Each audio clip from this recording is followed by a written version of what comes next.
the meeting. But you have to repeat again. Yeah, can you start over, please? Good morning, everybody. Today we have our guest speaker, Mr. Peter Byberg. I have problem pronouncing his name, so bear with me. I will say as many people I have seen spiritually high, I found Peter as highest.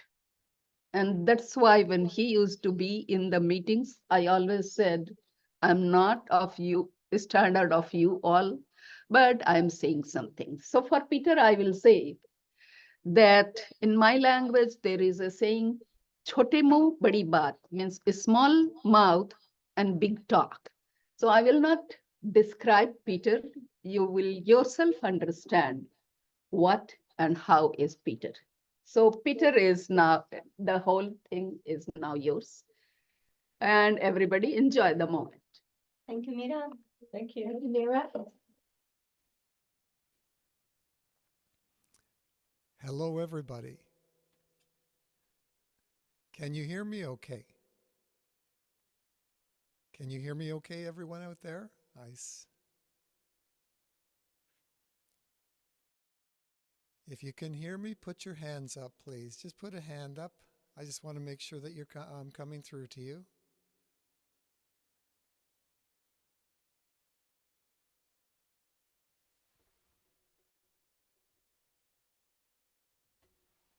Okay, can you hear me now?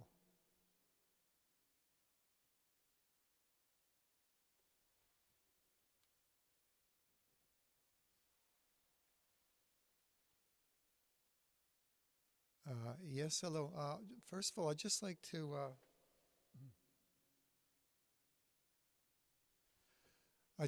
check in with Mona. Mona, am I coming through there? Just give me a nod because I don't see any hands up. I see everybody there waiting, but I see Yeah, no hand. it's a bit low, the sound, but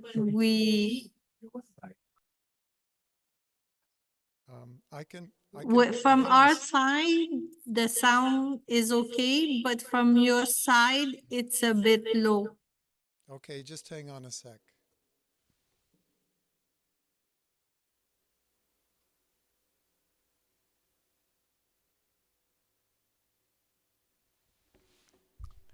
Now tell me if that is better. Is that better now? It's a bit better. Can you make it louder? Just hang on a sec.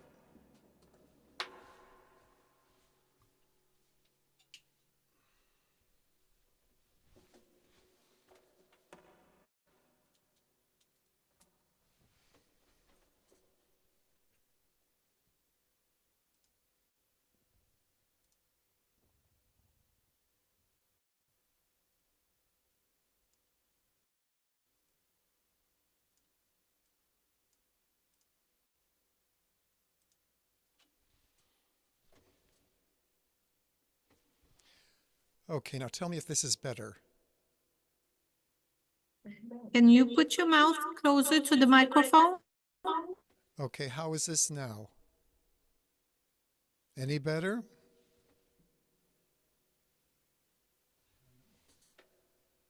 I think that's good. Okay, is that better now? Yes, much better. Okay, good. We're good then. First of all, how is everybody out there? How are we doing? Just a show of hands if you're feeling good. Yes. Yeah. That's what we like. That is what we like. We like feeling good. Good is that good thing that is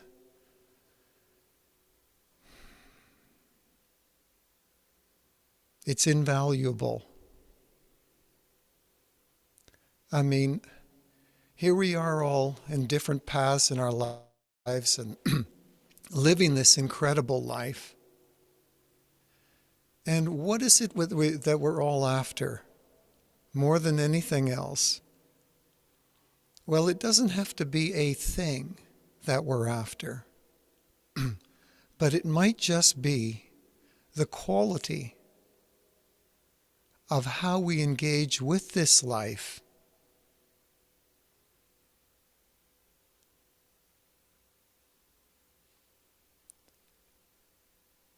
And how life then reflects its greatest qualities to us through that. It might be something just as simple as that.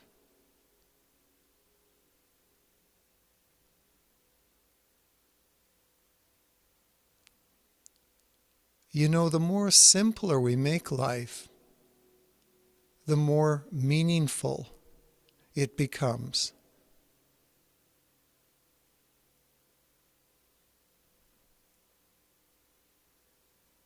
And the more complicated we make it, the less meaningful it becomes.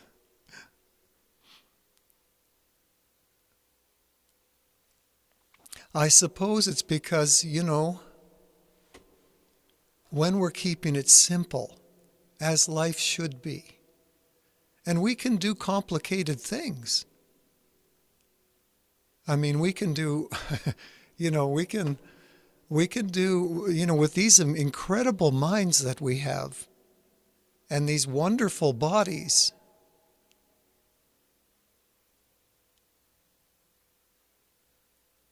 engaging with this three-dimensional life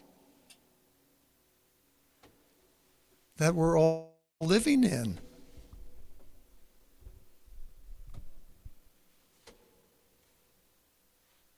I mean, what kind of a thing is that?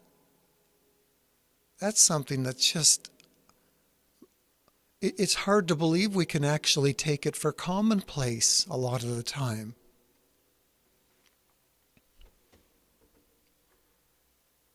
It's so out of the ordinary.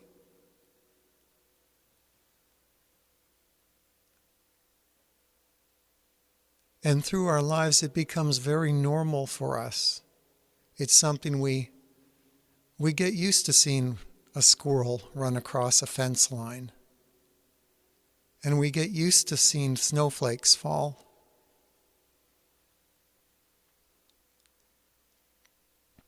We get used to a lot of things. That doesn't necessarily mean we're taking them for granted. Let's just say we're maybe appreciating them on a new level.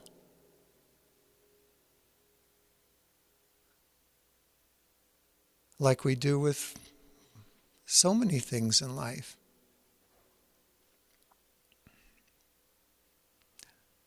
I suppose if we're living this simple life in the right way, we're always appreciating things lightly on a newer level. And in that way, our lives are enriched and they're fulfilled. Now, life offers us many things, as we all know. Many of us here have experienced wondrous things in our lives. And many of us here have experienced devastating things in our lives. Loss and failure and all of these things that we would often categorize as we'd rather not have, or rather not be a part of life. But the truth is they are all a part of life.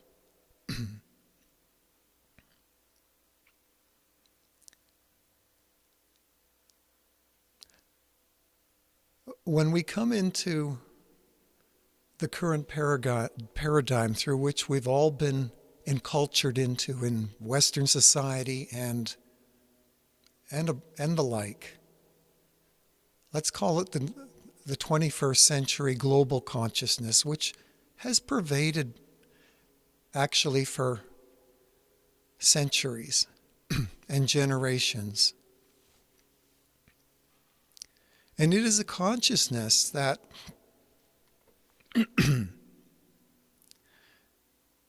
that pays homage to our physical and our psychological, mental selves as the totality of what we are, who and what we are.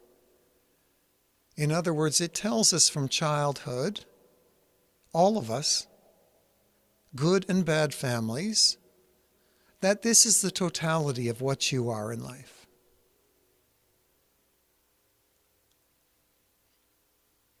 And that's all you need to know. It's a kind of a knee-jerk thing. It says to us, you're not your body, you're your mind.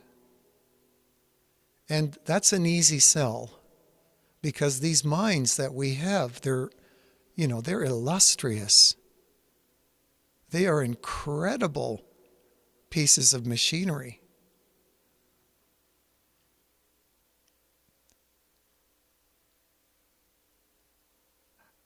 The reason why that understanding of ourselves and why that has been generationally propagated as how we should see ourselves is because so far it has fit in perfectly with the paradigm of how we have wanted ourselves to show up in society. So the mind, the association with the body, means that you're capable of providing a product. And the association with the mind means you're capable of providing a service to this society. So I say we, I'm talking about everyone so far. I'm talking about the global consciousness has understood that this is all that needs to be complete, to be a complete human being. This is all we need to have reverence to as a complete human being, to be a complete human being. Mind and body. Body looks after any product we bring to the market. Mind looks after a service we bring to the market. It's a direct affiliation to your worth.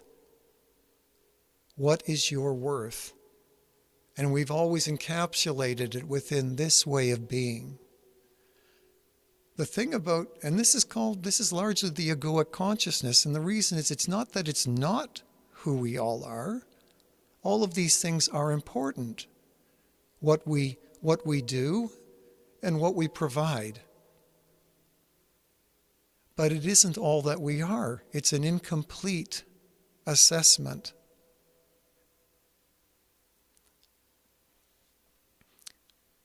We've always thought of our spiritual selves as something as an adjunct to this body-mind identity. But it's much more than that. It's an incorporation. It's not a belief system outside of who we are. It is something that is in incorporation with the body-mind. As a matter of fact, it is truly what is, for lack of a better word, the governance of the body-mind. And I hesitate to use that word because it conjures up an idea of something that rules over something else, but it's not. Because the enlightened mind understands that there's no hierarchy within the body, mind, spirit sphere.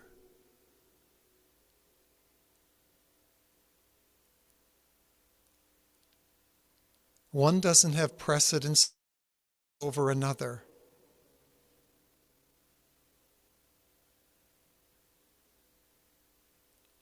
The mind that is free from ego understands this.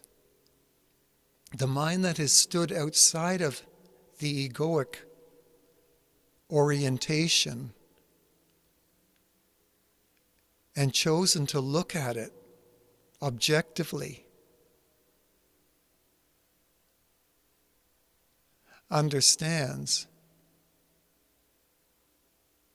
that this is one amalgamation and it's one expression, because all of it is happening now. All of you, I mean you as individuals, are happening now. Body, mind, spirit.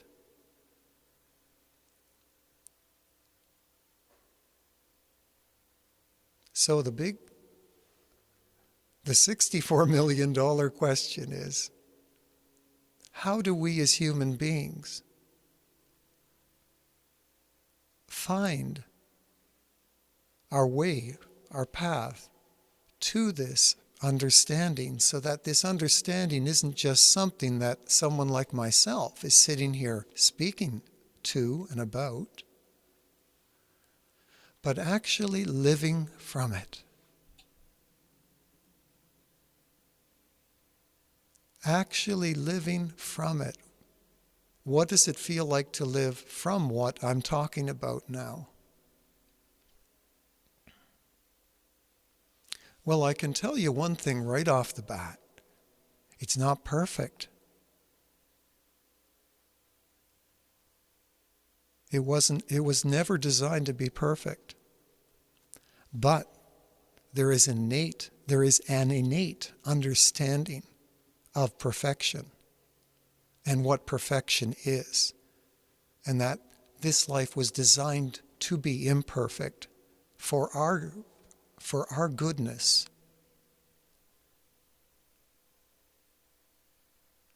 So imperfection becomes a necessary aspect of our existence here. It is what we learn through. It is what we go through the bad days for. It also is what we move through the good days. Any days we'd care to judge is only our judgment. They're all days that are happening to us. And above all, they're happening for us. All days, all moments happen for us.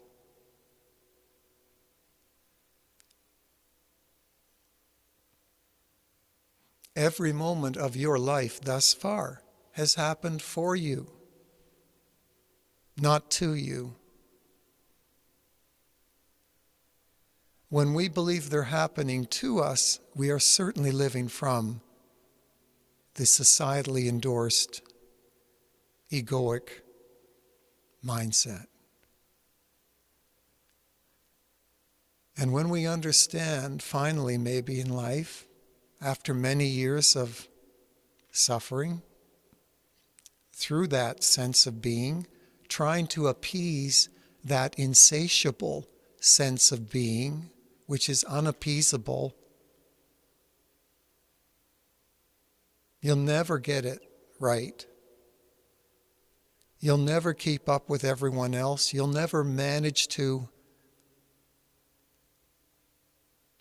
make sure everything is just so, how people think about you, your status.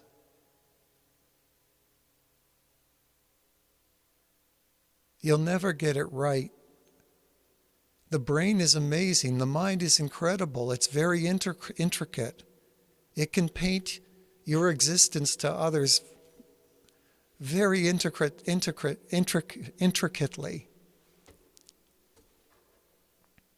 But it'll never get it anywhere near close to who you are.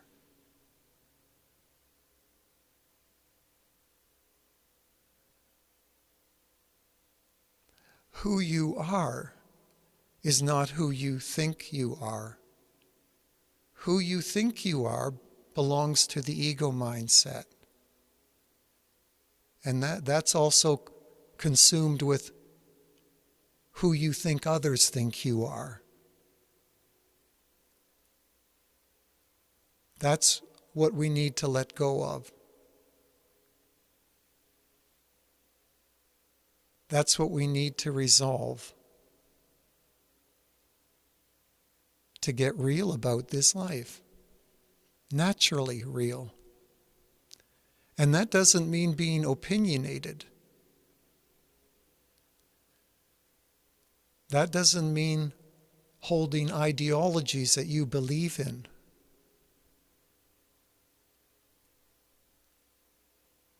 That means you being you openly, accountably, existentially, just who you are, showing up in every moment, almost like a blank slate, except that blank slate is full.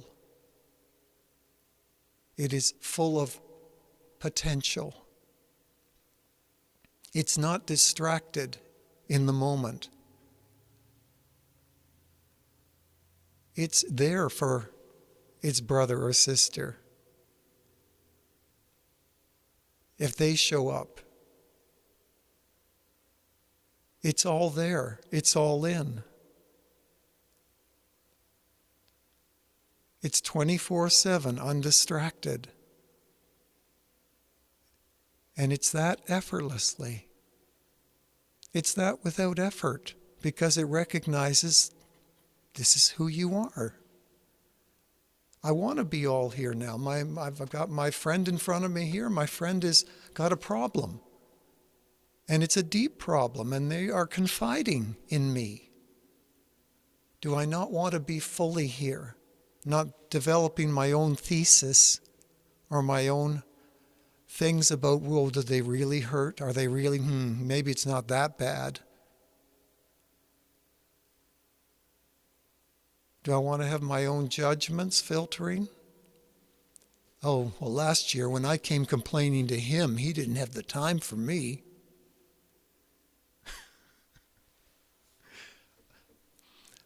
All the things that we can get sidetracked from are not part of this understanding that I'm speaking to you about. There's nothing that can sidetrack your open,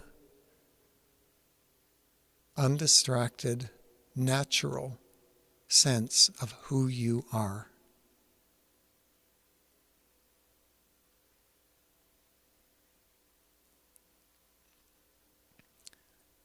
But you need to discover first that it is who we all are.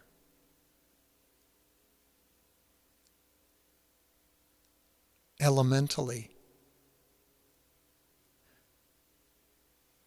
We need to come to an understanding that sorts this whole thing out. That looks at the world today and sees the undeniable corruption. I mean, playing these silly war games. Men that we've elected, men we've put in positions of power, men we've emptied our pockets to in taxes, and said, look after us, would you? Run this country, would you? Oh, sure.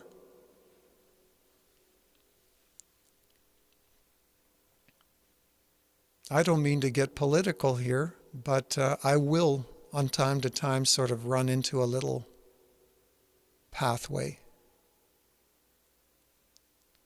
But I certainly won't get personal. Because it doesn't matter who shows up as your dictator. That is your brother too.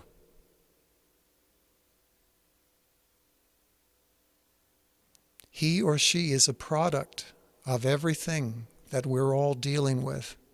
And we are all in this together, truly.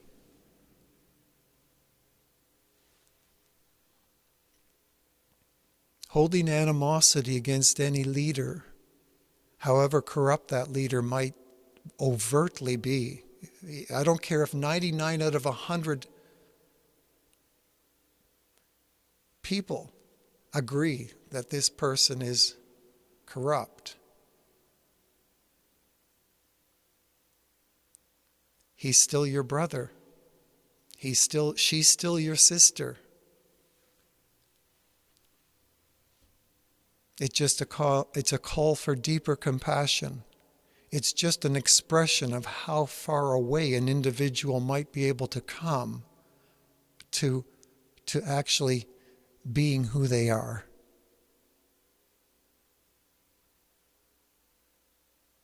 Once you understand that we are all inextricably linked as brothers and sisters, and not just humanity, but the greater earth and all of its wonders of life and beyond. Once you understand that on a wordless level, and that's where all the great understanding comes from, the wordless, as we know.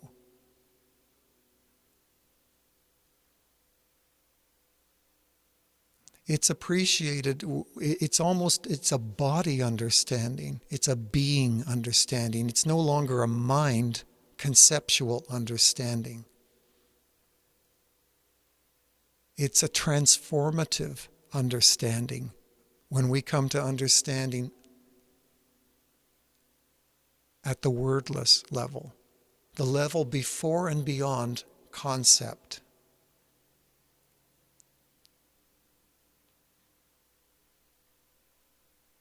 There was a time there was no words on this planet, but there were human beings. We had no names for anything.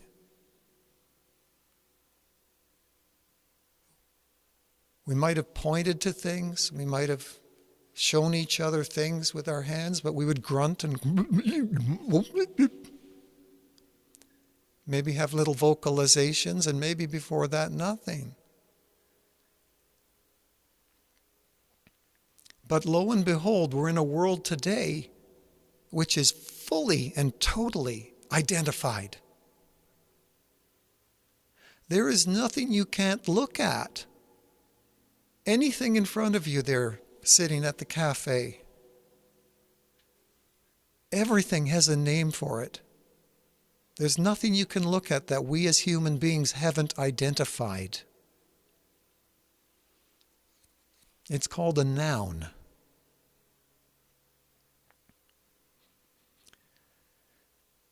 And we have verbs to describe what those nouns can do in an action way. And we have adjectives to describe those nouns to give them greater clarity. And we bring phrases up. And then from these phrases we produce ideologies and philosophies. But what's the root at the beginning of all of this? Is the literal or spoken word, which is an invention of ourselves. We just happen to be able to do it well between these wonderful minds and these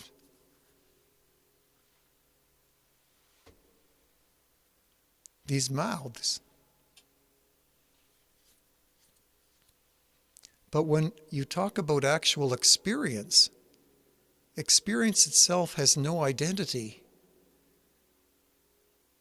It does have a sublime identity, but again, it's wordless.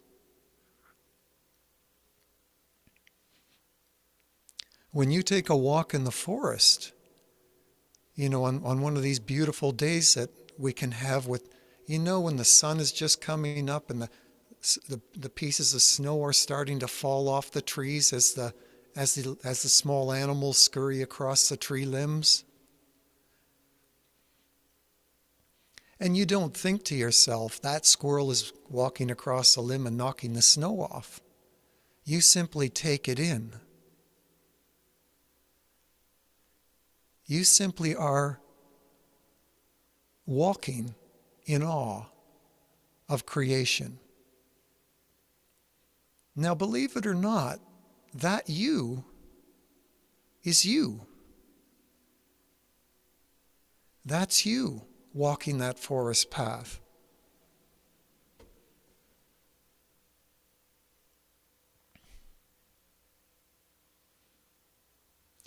And that same you cannot come off of that forest and jump into the car and drive back home again and be on the phone to her daughter or son having an issue about something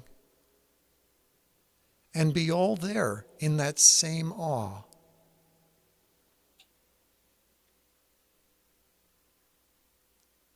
In that openness, in that non-judgmental place, in that natural place, in that unegoic, unidentified place. And that same you can jump in the car and drive to a business meeting and sit at a boardroom table with half a dozen people beside themselves because there's an issue that can't be resolved. And someone is angry, and someone is frustrated, and someone else is something else. But you have the choice there also to be you. The forest walking you. And be completely present.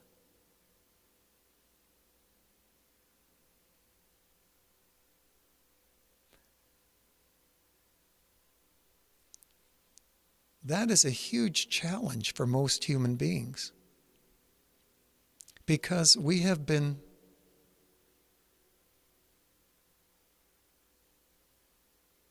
conditioned to be reciprocal to our environment and to the people that we are with. When we're with people that are joyous, we reciprocate joy. And when we are with people who are antagonistic and angered and outside themselves, it typically wants to bring us up to affiliate with that too. So one of your greatest practices as a human being, as a matter of fact, the greatest meditation, is again before and beyond any idea of meditation. It's happening in every moment of your human life. That is your greatest meditation. Being honest with yourself in a very light way. Am I all here in this moment? Is it truly me?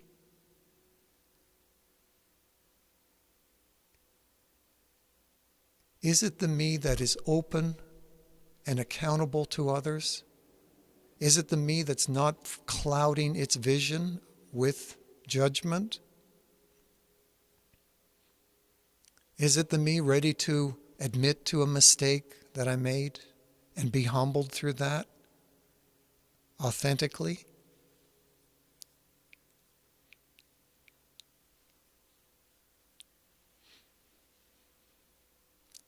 Because that's the real me.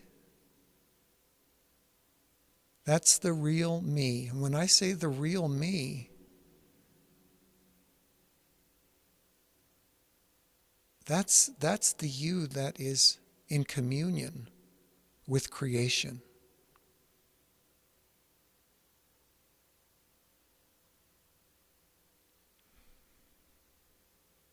That you will never steer you wrong. It won't be perfect. It may take you down paths that you hadn't anticipated. They might feel like a wrong move or a wrong path. But if you have a resolve to being that you, it won't be wrong. Because you will be there. And if on that path that you've decided to take, something shows up that you've offended someone else, another fellow human being, over a given situation, that you isn't like the egoic you. The egoic you is in denial of most wrongdoings, especially when they're ambiguous and we don't know really who did what. So we think we can kind of sell it. We think we can kind of just, well, I'll just get angry and I'll know she's angry at me and I'm angry at her, and I'll just believe she's wrong and she can believe I'm wrong, and we'll both just go home with our own beliefs. And that'll be okay. But the real you is consequent. It is creationally consequent.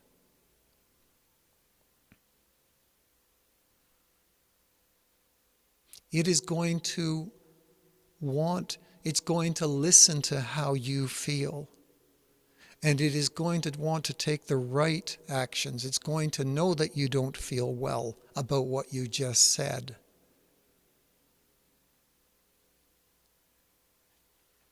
And perhaps a sincere apology is in order.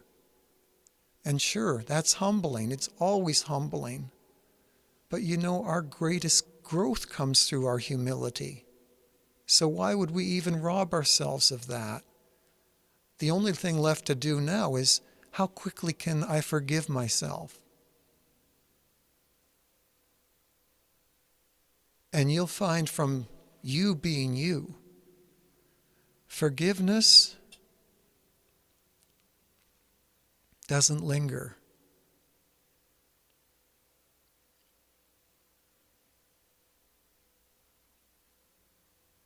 A lot of stuff happens in real time when you live life as who you are. It is a place of instant karma in your thoughts, in your words, and in your deeds. And isn't that fascinating? That life has such a inbuilt justice, naturally.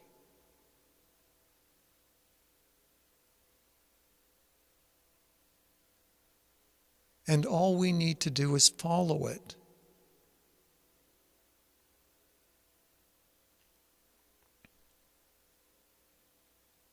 And there's no badges of honor here over performing well one day and not another day.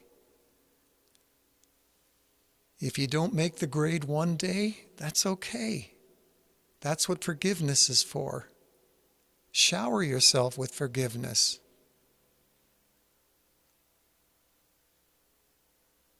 I can tell you this, if you did come out of context and something warranted forgiveness, you can bet that thing was something, it was part and parcel of you not living as you. It was you dipping back into that other place, that place that society endorses today with all of its divisiveness. It basically tells us from the top down, it doesn't matter where you look. Politics, media, economics, social. It basically says it's not just okay to be divisive, it's natural. How about that? That's how far stretched we are today in today's world.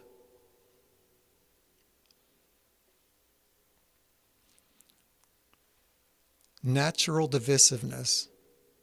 And it's asking us all to just, emulate. It's asking us all to be micro emulations of what's in front of our eyes.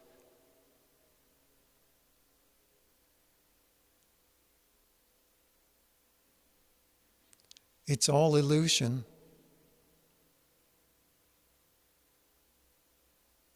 What I'm speaking to simply here this morning is what's real.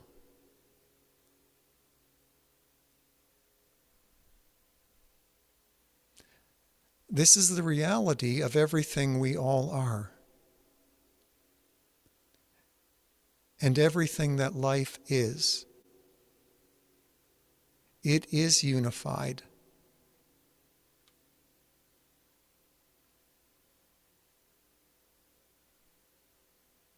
We have each other's backs in such a deep way. We've yet to recognize.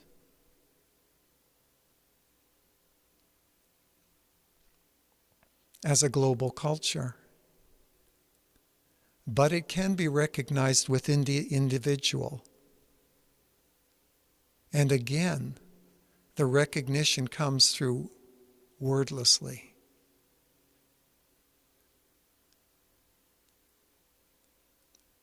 The recognition comes through the existence of profound love, creational love, that is here for all of us in every moment of this life.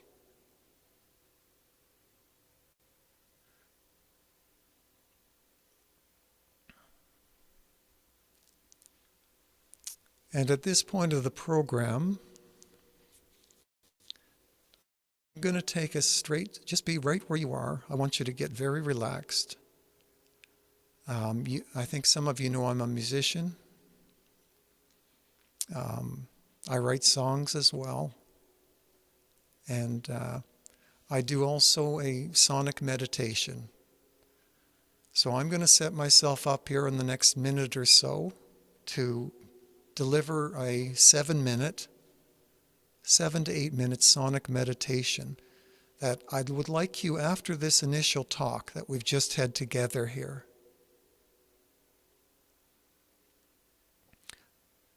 over the next minute, while I get set up, I want you to find your deepest, settled self. And by the time we're ready to start together, we're all going to start from that place of being. This is your forest walk self.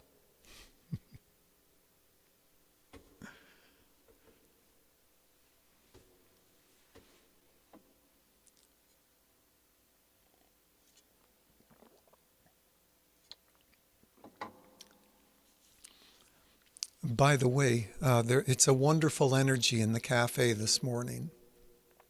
Wonderful energy.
Or resistance in my soul.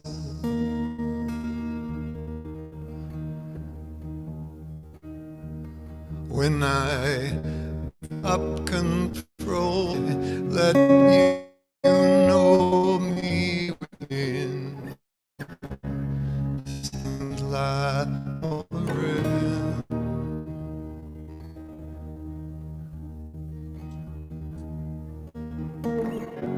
This is the day when I throw it all away into the fire of the all-loving one. now that I have all that I need to be free, to be who I really am.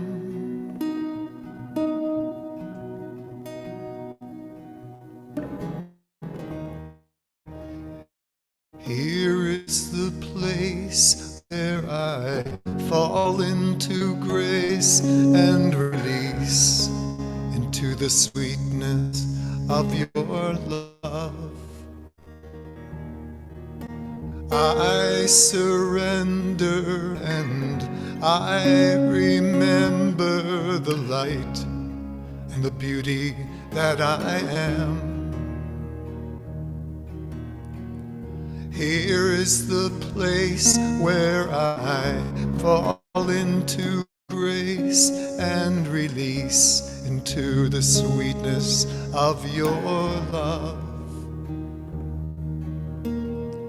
I surrender and I remember the light and the beauty that I am.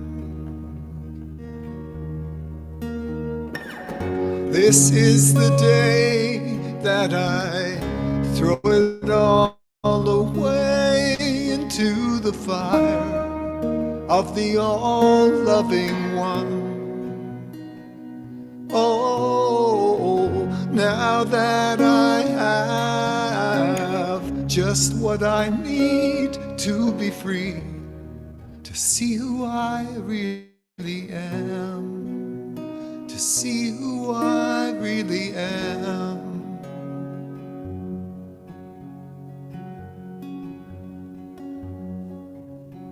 This is a day when I throw it all away into the fire of the all-loving one. Oh, now that I have just what I need to be free, to feel who I really am, to feel who I really am.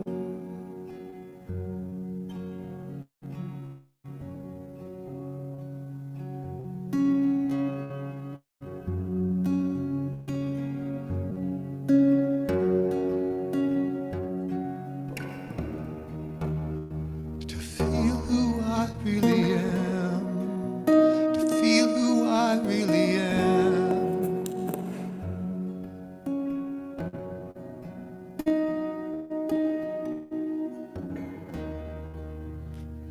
To feel who I really am, to feel who I really am.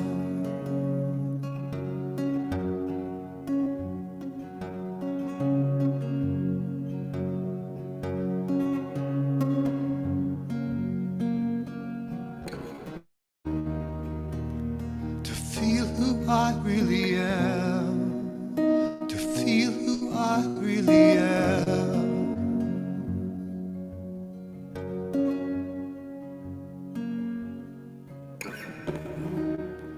To feel who I really am, to feel who I really am.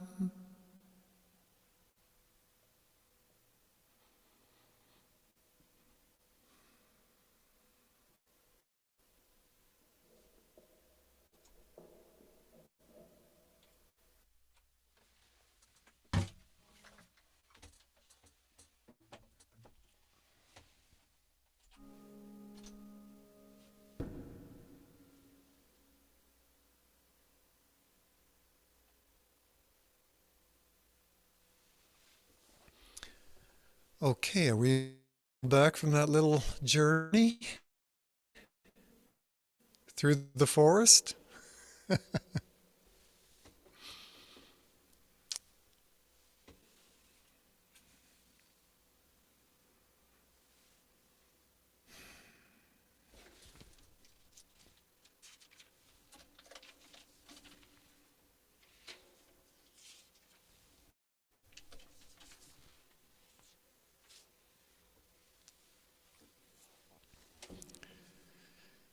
Yeah, so we're all back.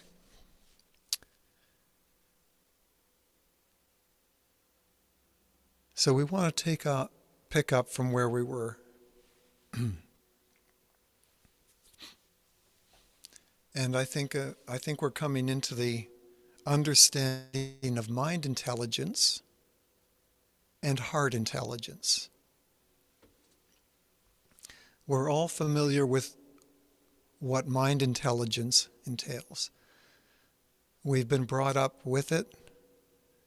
It's what we apply in a logical and conceptual way over our lives. We exercised it during our school years, into our college or university, and out into the world.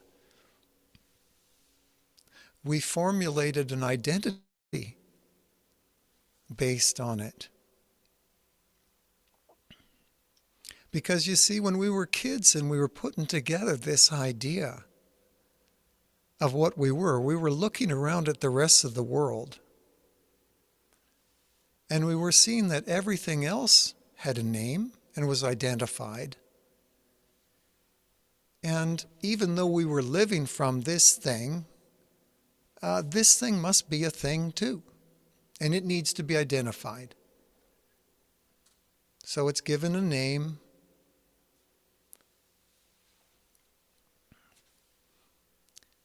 And we spend our young lives learning how to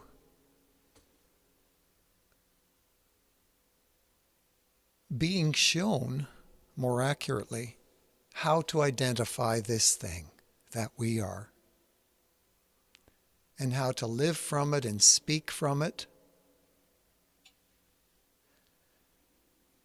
and actually, strangely enough, qualify its existence when asked to.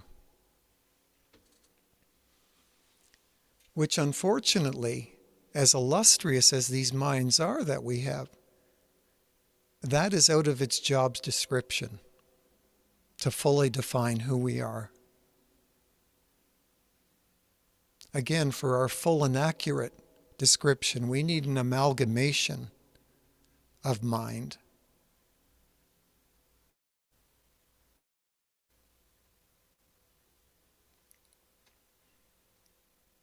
And the greatest news that your mind can receive in this life is that you don't have to go on as the be-all and end-all of who you are. Your mind does not have to be the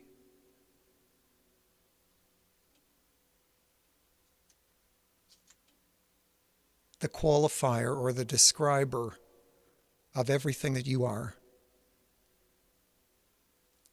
And the mind, that's the source of a lot of our suffering. Because we'll never be complete, we'll never feel fulfilled nor complete trying to live from that. We'll spend our lives up here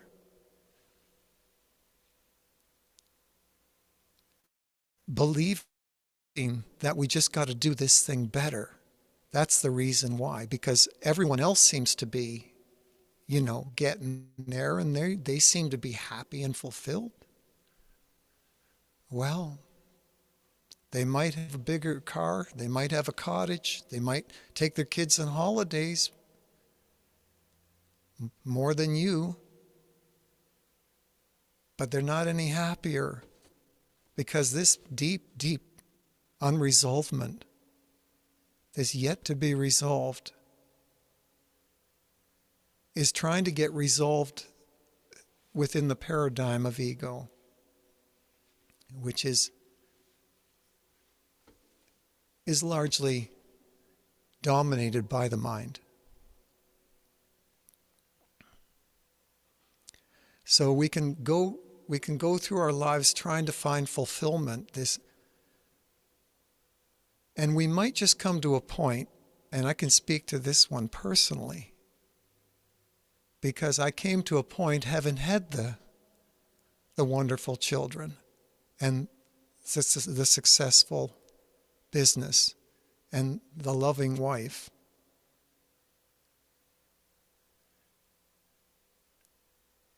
And still within myself, I was unadmittedly and unadmittably unfulfilled. I was asking myself deeply, what in hell's name am I going to have to do to finally feel like I belong here?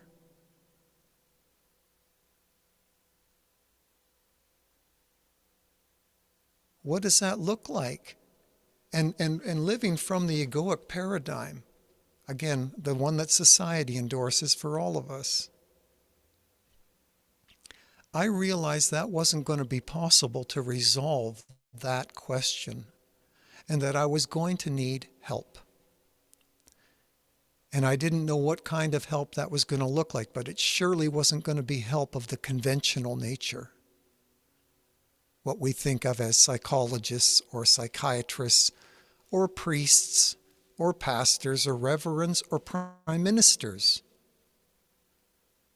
This isn't going to be that kind of help. It's not going to be a conventional help that allows me, that is going to assist me here. And in that, I recall, now this goes back 10 or 12 years, I recall an existential surrenderance. I felt my whole being, again, wordlessly. It was like, when I look back on it now, it was the deepest prayer. My whole being was saying, I can't subscribe to the fact that a human being is designed to live here in this place feeling unfulfilled and unworthy.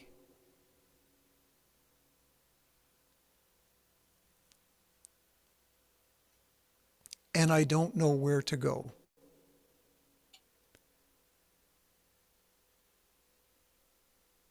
And the funny thing is, when that prayer went out, it was as if creation took me by the hand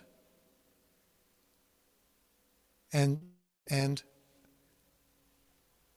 brought me through a series of understandings and processes. But two main ones, when I look back on it now, and this is me not as a spiritual seeker or a religious person particularly, or any affiliation to any kind of God. As a child, I was brought up under Roman Catholic for a few years, but I kind of ducked out of that. I told my mom that's enough. But, so there might have been, but this is me just getting on as like a lot of people in today's society. We're just good without God. We're just good without God. We'll just do this thing as best we can. But here's me coming to a moment after a life of what I thought was goodness and feeling like a failure, an existential failure, despite on paper what everybody saw and what I myself saw. The deepest success we're looking for in our life is a success of the heart. It is what opens us up. It makes us real. It makes us understand. It allows us to understand, again, wordlessly, that there is no hierarchy and of any description anywhere. We are unified. We're all in this together.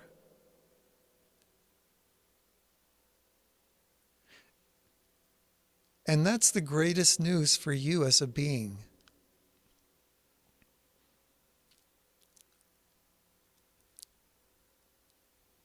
That's the news that sets your mind at ease. That allows your mind to find a peace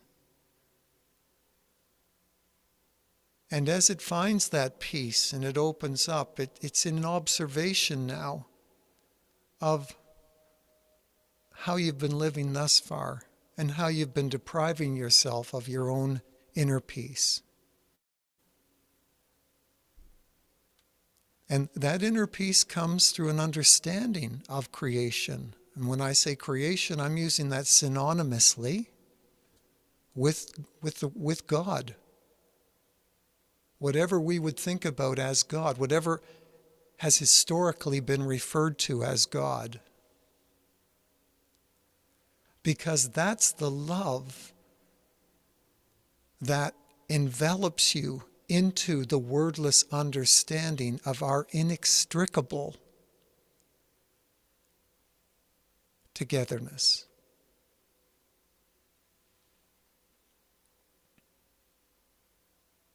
God is the love,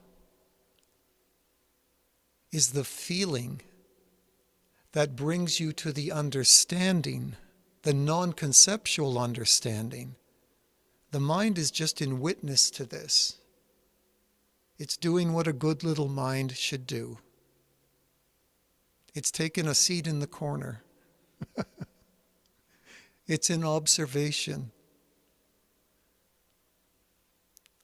of what's happening. And what's happening is real simple, but it's very dynamic. It's basically explaining you, not just, again, wordlessly, it's taking you from the beginnings of civilization, the beginnings of life, and it's showing you everything. It's showing you, it's giving you an understanding of right where we are now.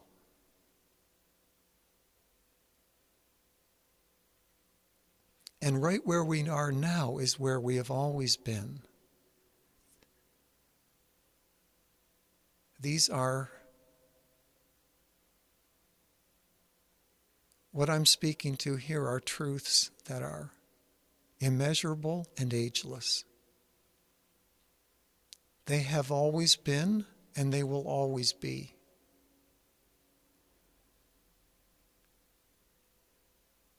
And they are here, presently. They're always with us. They're timeless and ageless. Love is ageless.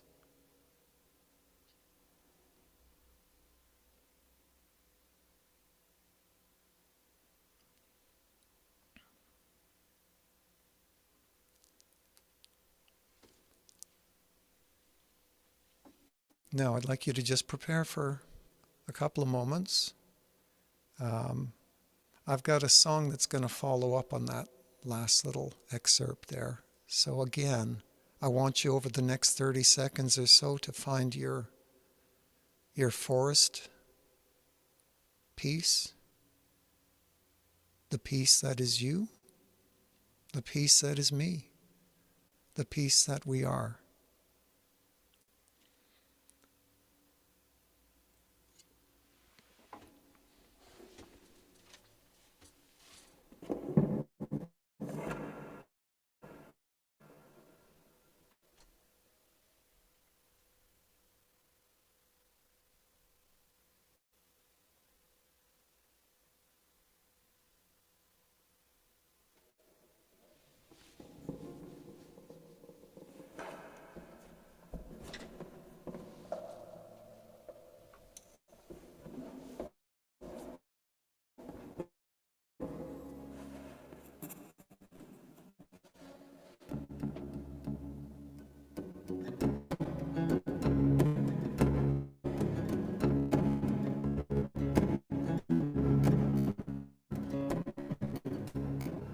Of darkness, my old friend, I've come to talk with you again,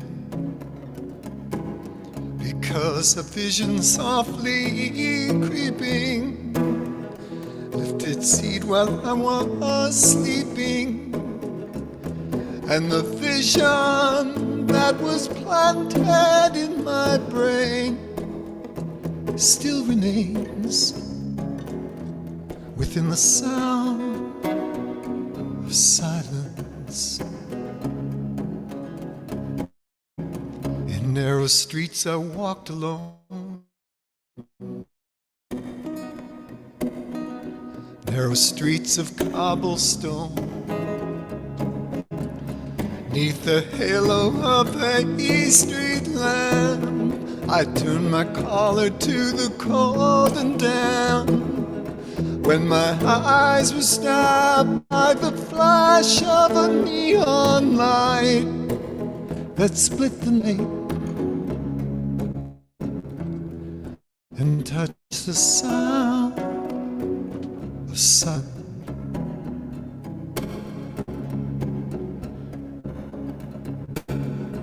In the naked light I saw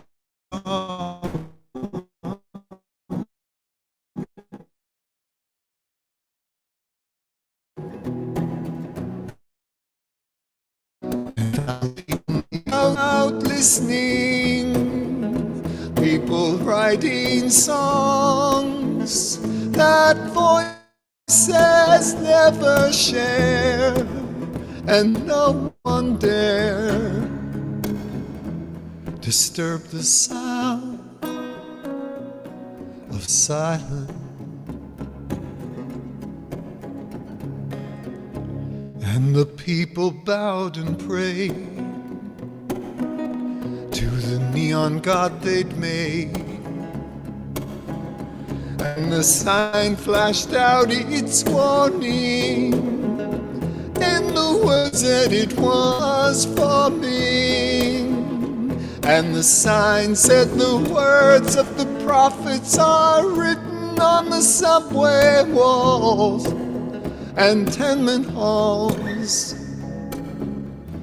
and echoed in the sound of silence, of silence, of silence,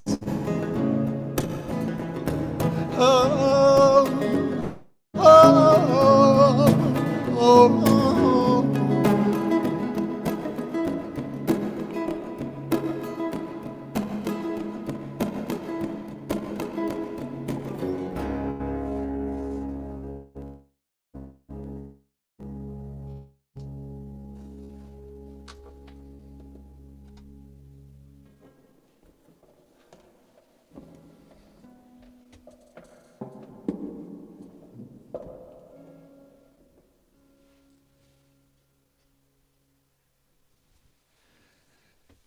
Yes.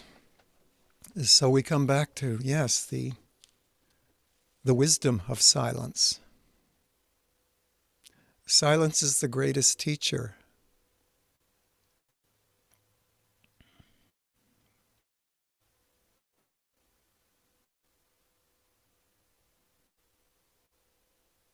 Everything we need to know is within ourselves.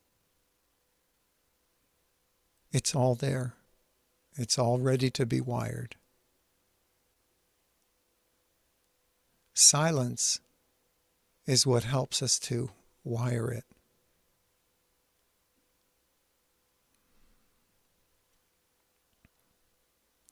It's the value of meditation, even though I must admit I'm not a meditator. I know that I do meditate over my given day, if not my whole day is a meditation. And I do enjoy silence. But I don't ever specifically sit down to do the act of meditating.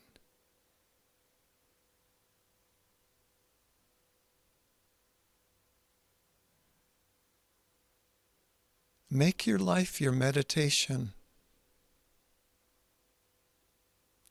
Bring the real you, the you that is you, not the thought of you,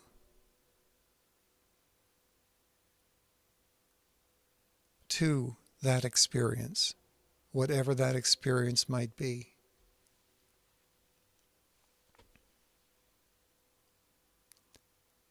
It's simple.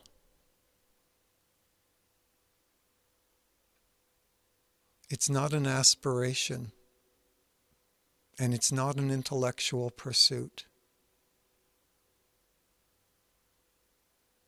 It's natural to you, and it's natural to who you are.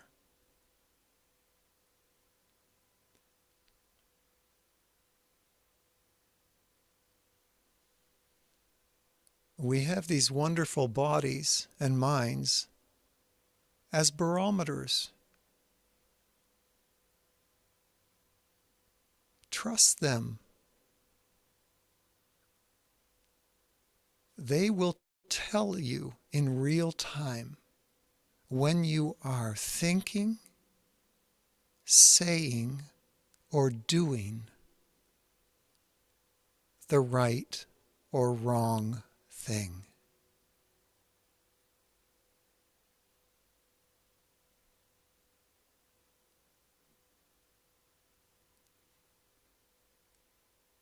As long as you're honest with the way you're feeling in that moment. This mind and body in conjunction becomes the perfect barometer for your spiritual journey.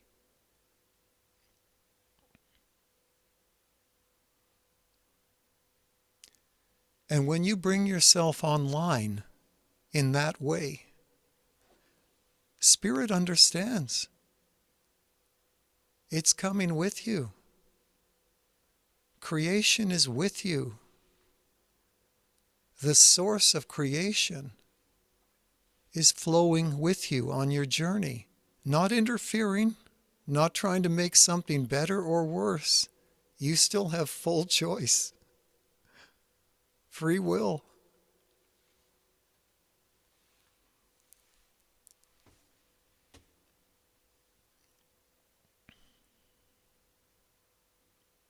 Isn't that wonderful?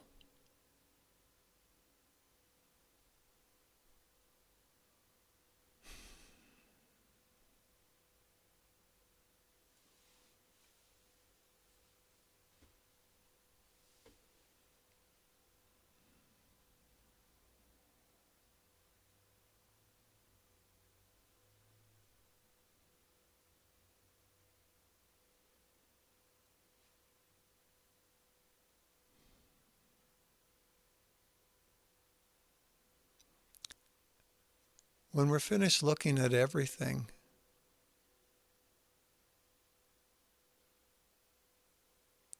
one of the simplest words we can say, or two words, is thank you.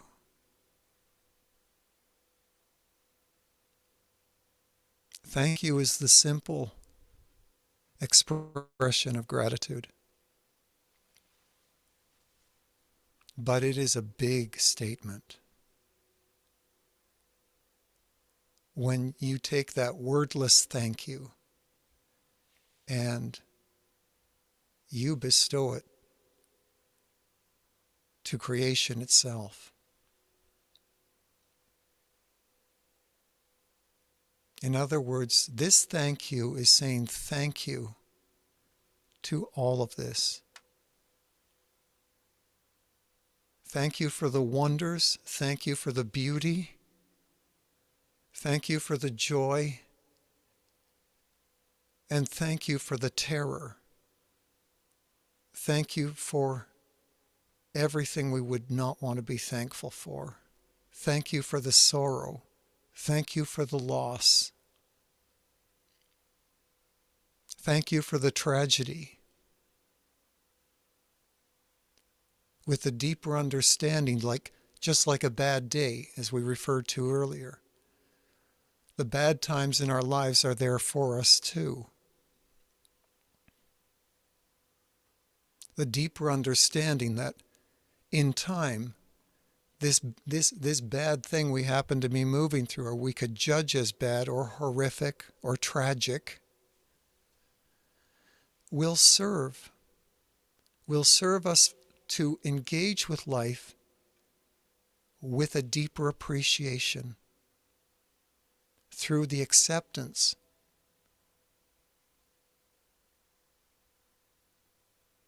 And not to make this goal-minded in any way, but if there were a direction that we could look at, it would be to meet these times of our lives, these so-called undesirable times, the times of loss of a loved one, the times of tragedy, the times of loss, anything to do with that, sickness, and realize in real time that they are there for us, and shine the light of gratitude in that moment in real time. Not precluding yourself from feeling into the sorrow, the sadness, the grieving, whatever that might be. That's happening too. But this light of gratitude, in these times in particular, is shining brighter than any amount of sorrow that could be manifested from any situation in life. In this way, we bring gratitude to all of it. That's the big thank you. That's the big thank you to creation. And it's the real thank you. And it's only the real you that can deliver that message.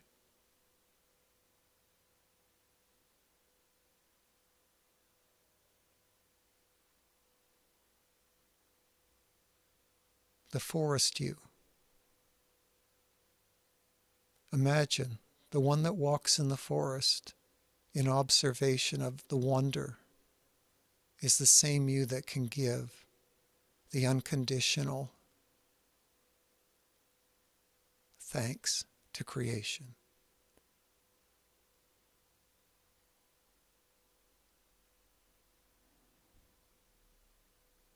And here we come to an understanding of the word of gratitude beyond either the word or the definition of the word. This is the living gratitude.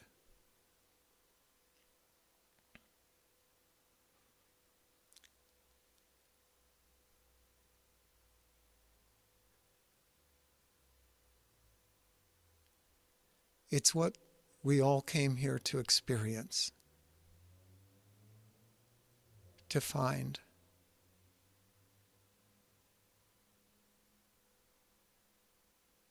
Because the light of when we understand that, the light that shines within us and the light that shines from beyond us becomes the same light.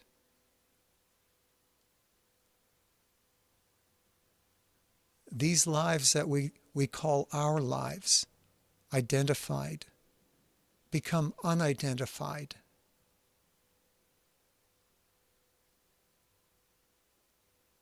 They become just life.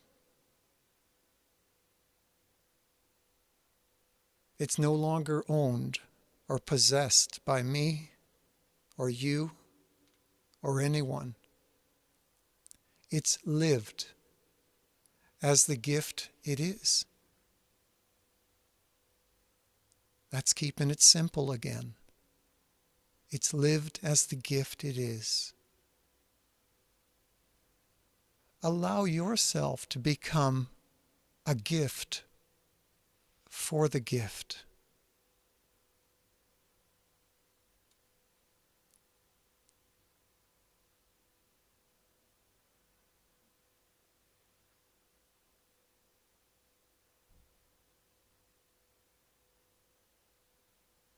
Be the gift for the gift.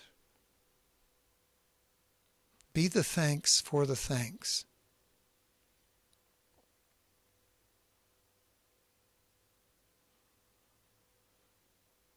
And be it and recognize it as who you naturally are.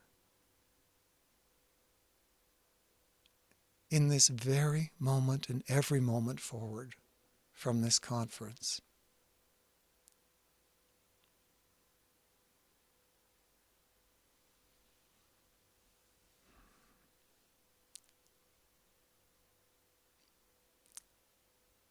I'd like to open up the floor at this time for anyone who's thinking anything at all. I just love to hear from any of you with anything you'd like to say, anything that's meaningful for you.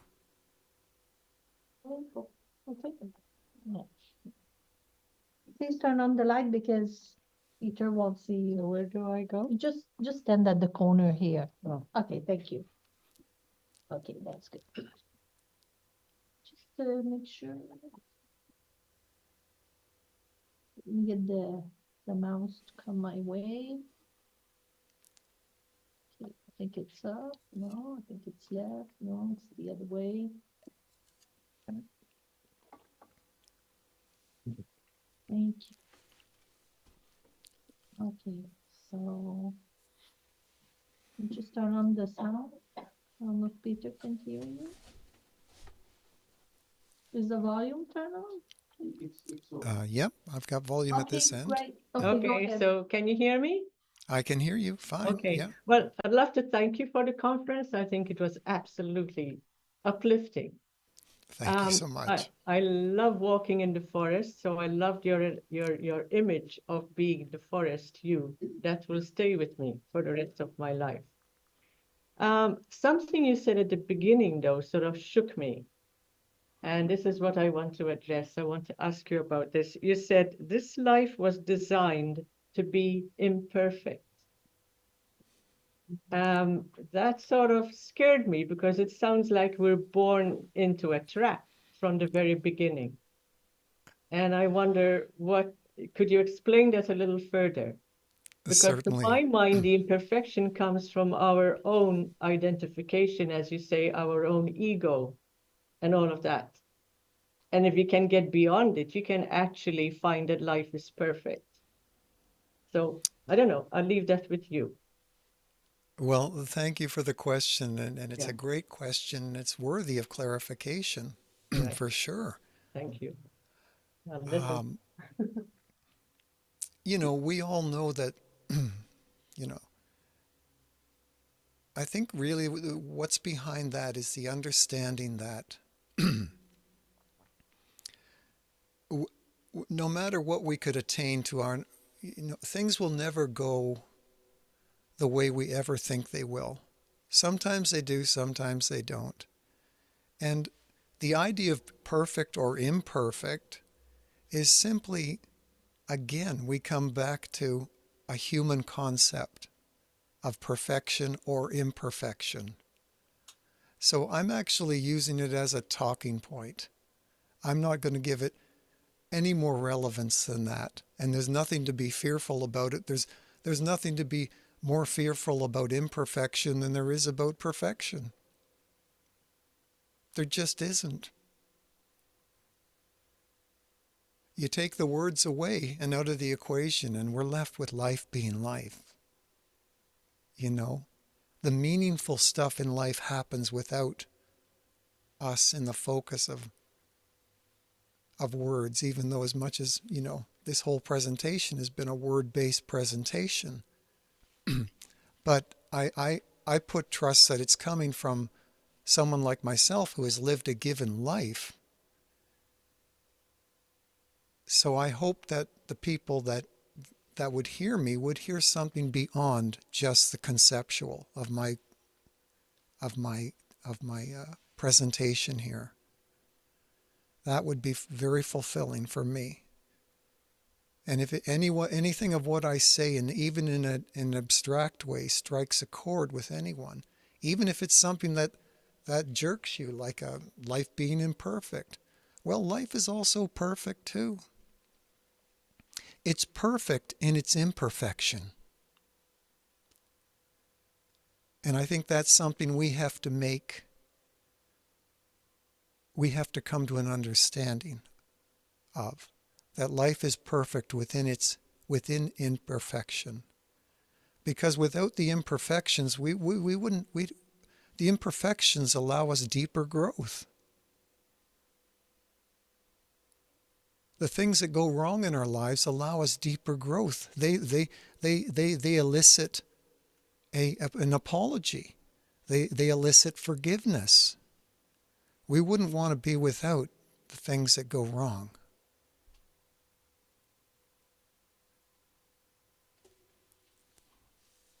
I hope that somehow answers your question. It's something to ponder. Yeah. Yeah, thank you.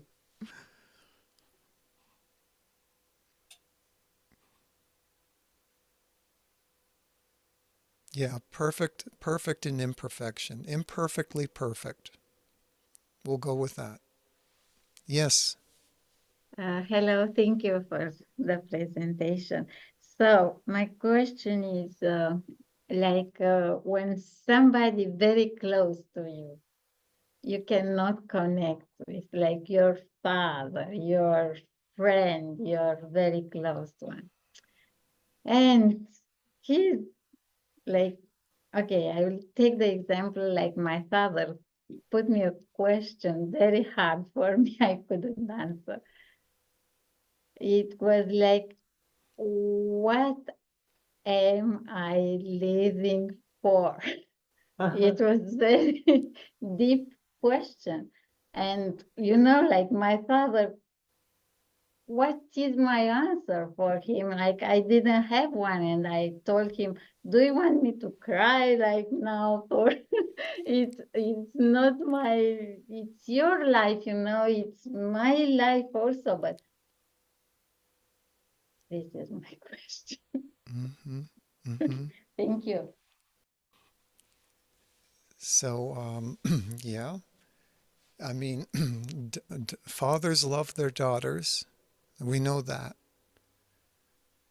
And they love their sons too. But daughters are kind of special for fathers. I have 2 daughters. One is in heaven, unfortunately, due to life circumstances. But coming back to your question,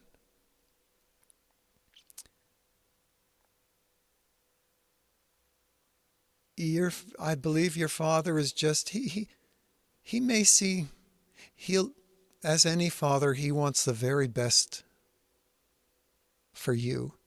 And he wants you to experience life in every capacity that you can experience it in. So by asking a question like that, he's simply asking you to look a little bit deeper at anything you want to look deeper at. I think it's an invitation from your father to simply just say, my darling, at this point in your life, take a deeper look in whatever you want to look into and find meaning from it and grow through that meaning, grow through that understanding. It sounds to me like it's about as simple as that. Does that resonate with you? Could it be that simple?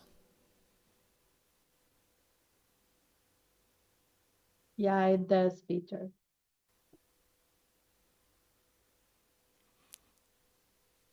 Yeah. Just love him for all of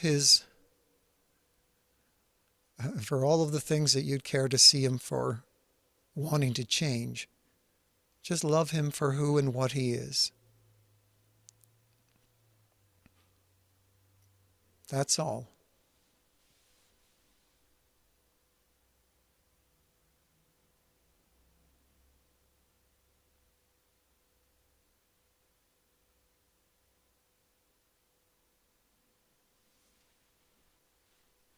Hello. You're muted, dear. Go ahead. Okay. I left the chance to participate, to listen to you. And I was amazed by the fact that you inspire us, if I took it properly, to set us free. But I have one question. Nowadays, the society becomes more and more present in our private life. And you treated society like a peripheral character in all this on the stage. And do you believe it's a possibility that we keep it this way? Because I see it more and more difficult to do it. I just want you, before you go, could you just repeat that little last part you said about just that last little, because I missed a word or two in there, and I want to make sure I got that. Just about the society you. Yeah, I said the society is more and more intrusive in our lives by more elegant ways than in the past. But, oops. That's okay. I'll get back on. Hang on a sec. I'll just be there.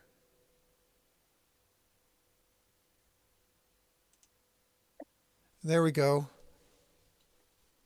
Yes, so which is the safe way to set free from society more and more strong influence. Because there is good influence, but bad influence also. And there is a disturbing influence that comes with changes that you are not asked for approval. And how can you find your spiritual freedom in that? Good question, especially today. And I've been particularly what we've all been through in the last several years of societal dominance in many ways, governmental dominance, and overreach, I would go as far to say.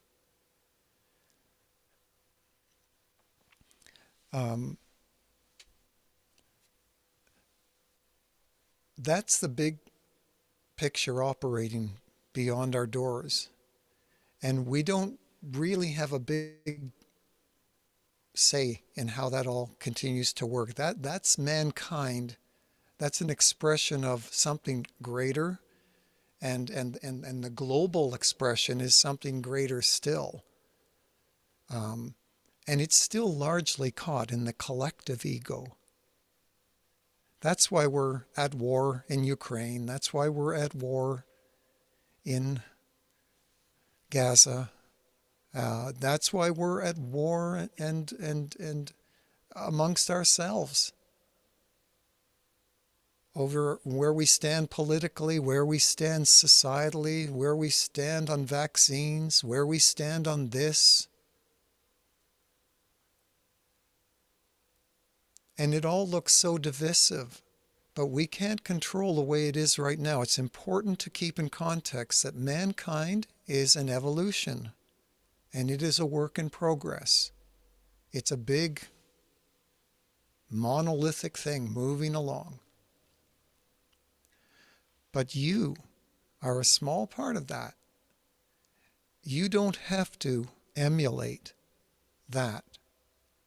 You don't have to try to form an emulation that works within that paradigm. You have the freedom to live here in a completely different way. Understand that every expression that would come your way, every energy that would come your way from society, or that is of a negative, that is of something condescending, something that is corruptive, is coming from either a human being or a group of human beings that have simply lost their way. Whether it's a policy, a governmental policy to censor your internet,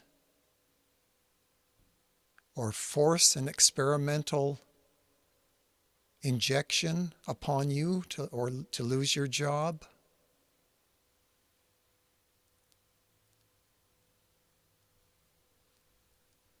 This is outrightly coercive. There's no other way of seeing it, unfortunately. If we want to be real and honest about it. This is why today more than ever it's important for us to really find that place that we've been actually not just discussing here over this last hour or so.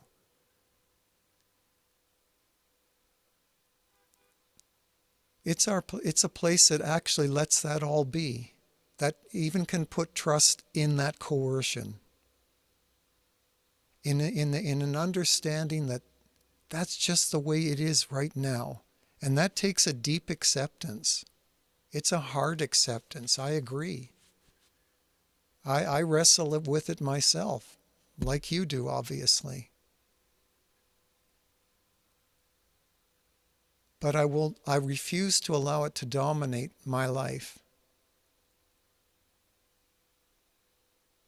My life is going to be lived in love, for love. And it's going to be lived that way naturally. For my fellow human being. I don't care what state they're in. If they're conscious, unconscious, corrupted, non-corrupted.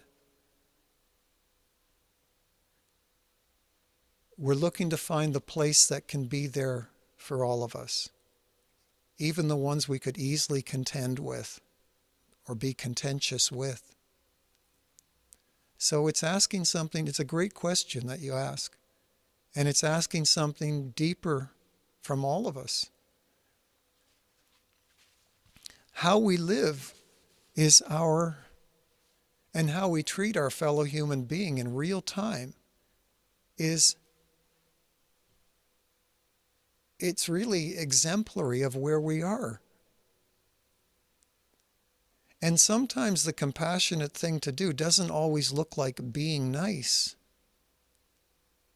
Sometimes it looks like having a bit of verve or a bit of anger because of the way someone is actually expressing to you or to others. But not disrespectful. Anger's fine as long as it's done within an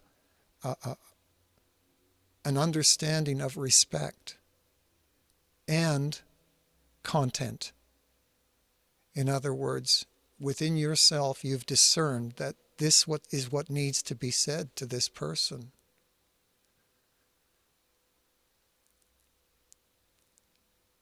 To bring clarity to their life from you, looking at it from another vantage point.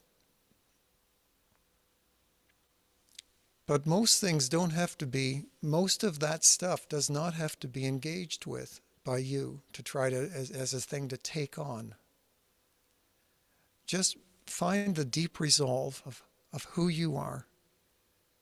We're going to go back to the forest walk you. Be that forest walk you. That's a you that stays open to anyone in your company, even someone who's of a corruptive nature, someone who's of an antagonistic nature that you may not agree with or others may not agree with. Give them space too. Don't shut down. Be open. Listen with everything you are.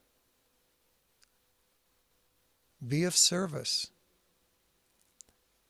Let that be your mode of operation in life. In that way, you're of deep service, not just to your fellow man, but to creation.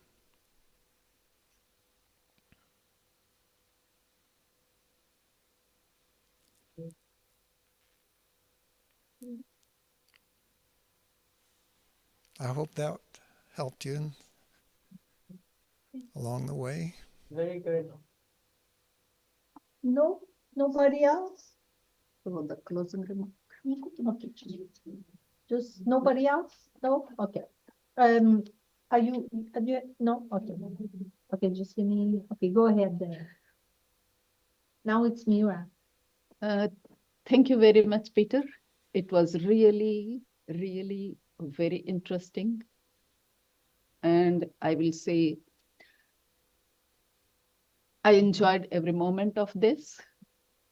And I have lots of questions. Maybe in any call, I will like to solve all those things. Or maybe you become our guest any other time too. For our next time, Dr. Marilyn Rosner is our guest speaker.